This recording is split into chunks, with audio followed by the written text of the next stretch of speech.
Hello viewers, আজকে আমরা আবার একটা নতুন চুল কাটার ভিডিও দেখব। তো ভিডিওটা খুব মজাদার হতে চলেছে, শেষ অবধি দেখো। তোমরা যারা যারা নতুন কাজ শিখছো এই ভিডিওটা থেকে অনেকটাই শিখতে পারবে। তো আর কথা না বাড়িয়ে আমরা ভিডিওর দিকে যাই। প্রথমেই আমরা মেশিনে চুলটাকে জিরোতে কাটিং করব।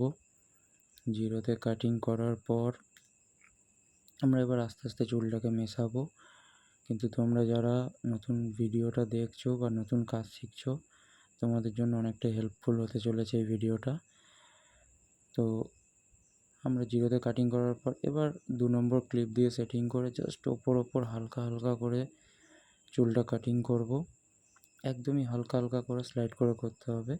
তারপর জিরোর একদম নিচের ঘাট বা 7 নম্বরে নামিয়ে আমরা এবার চুলটাকে আস্তে আস্তে মেশাবো, হালকা হালকা করে মেশাবো। এতে কী হবে, চুলের মধ্যে ফেড আপ ভাবটা আসবে। আর চুলটা যে বর্ডারটা আসে জিরো কাটার পরে, সেই বর্ডারটা আর আসবে না। সেই বর্ডারটা আস্তে আস্তে মিলে যাবে।